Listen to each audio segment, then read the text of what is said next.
মুরব্বীটা পুরুষ জাতিকে আরো এক ধাপ সম্মান বাড়িয়ে দিলেন। শীতের দিনে বাতাস যাতে কম ঢুকে এই জন্য আমি একটা গরু ঘরে পর্দা দিছি। এইটা গরুতে প্রস্রাব করে ভিজিয়ে ফেলাইছে, ওরা একদম তাজা প্রস্রাব, মানে পানিটা দেখা যায়। তো ওইটা উপরে উঠে গরুটা বাই করতে হয়। তো ওইটা আমি ধৈর্য উপরে উঠাইতে গেলে ওইটা সিট আমার গায়ে আসতে পারে। তো আমার ওয়াইফকে বললাম আমি তুমি একটু এটা উঠাই দাও। তো উঠাইতে যাইয়া ও দুই কথা বলছে, আমি দুই কথা বলছি, এটা নিয়ে একটু কথায় কাটাকাটি হয়েছে। মারামারি কাটাকাটি কিছু হয় নাই, স্বামী স্ত্রীর ভিতরে এই দুইটা হইতেই পারে। হ্যাঁ, কিন্তু এমনি আমরা দুজন খুব খুব ভালো ছিলাম, খুব হ্যাপি ছিলাম আমরা দুজন। এর ভিতরে হঠাৎ এই কথায় কাটাকাটিতে ও রান্না বাড়া করলো, আমিও খাওয়া দাওয়া করলাম। আমরা সবাই বাচ্চারা নিয়ে একসাথে খাওয়া দাওয়া করলাম। খাওয়া দাওয়া করে আমি আবার আমাদের বাজারে গেছি ধান ভাঙ্গানোর জন্য। ধান ভাঙ্গানো প্রায় শেষ। এই মুহূর্তে আমার ওয়াইফের ফোন আসছে আমার ফোনে যে আমি তোমার বড় মেয়েরে মেরে ফেলছি, ছোট যেটা আছে ওরও মেরে ফেলে আমিও মরে যাব। তো তখন আমাদের বাড়িতে যে আমার স্বাস্থ্য ভাবিরা আছে বা ভাইরা আছে, ওদের কারো ফোন নাম্বার কাছে ছিল না, ফোন নাম্বার ছিল না আমার এই সেটে।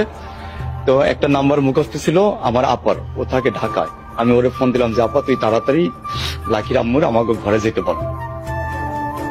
তো আমি আর ওর সাথে বেশি কথা বলি নাই যাতে সময়টা নষ্ট না হয়।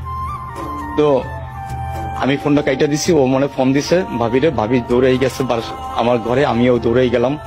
আমাদের বাজার থেকে 2 কিলোমিটার দূরে আমার বাড়ি। তো আমি আবার প্রতিবন্ধী, আমি ঠিকভাবে দৌড়াইতে পারি না। তো যতটুকু পারি আমি দৌড়াইতে গেলাম, যাইয়া দেখি আমার মেয়েটা নাই, আমার বড় মেয়েটা নাই, ও মারা গেছে। বা গলা টিপ দিছে, আমি ঠিকভাবে করতে পারতেছি না। সম্ভবত ঘরে ওই যে চাউলের ওষুধ ছিল, হয়তো ওগুলো খাইছে, কিন্তু ও ওইটা খাইছে, ওর মুখের থেকে গন্ধটা পাইছি আমার ওয়াইফের। তখন আমি ভাবিরে বললাম যে ভাবি ও আমার কাছে বলছে এই কথা যে ও মরবে, ও তো মনে হয় খাইতে পারে। তখন যে ওর মুখটা খুলতে পারি না, ওর দাঁত মানে করতে পারতাছি না। পরে আমি জোর করে এরকম দাঁত করলাম, করার পরে ভাবি ওর মুখে, আমার বড় ভাইয়ের বউ, উনি ওই তেঁতুল দিল, মুখে চুল ঢুকাই দিল, অল্প একটু বন্দি করছে। এর ভিতরে ভ্যান চলে আসে, ভ্যানে করে মুলাদি নিয়ে যাই, মুলাদি নিয়ে ওয়াশ করে ওখান থেকে আবার এখানে নিয়ে আসে। আমি যদি ফাঁসি চাই কি লাভটা হবে আমার বলেন? আমি কি আমার মেয়েটাকে ফিরে পাবো না। আরেকটা যে ছোট মেয়ে আছে, আর জীবনটা নষ্ট হয়ে যাবে। আমি নষ্ট হতে দেব না আমার এই মেয়েটাকে। একজন তো চলে গেছে যায়, আরেকজন যাচাই করে নষ্ট হতে দেবো না। আমি এই স্ত্রী কিনে থাকবো, আমি কোনো মামলা করবো না, আমি কোনো মামলা যাব না। আমি আপনাদের সাংবাদিকের দ্বারা আমি সারা বাংলা আমি জানা দিতে চাই, আমার সাথে যে ঘটনাটা ঘটে গেছে এই জন্য আমি কোনো মামলায় যাব না, কোনো পুলিশি ঝামেলায় যাব না। আমি পুলিশ যাতে আমার ওয়াইফকে হয়রানি না করে, এটাই আমি চাই। আমরা আবার একসাথেই থাকবো ইনশাল্লাহ।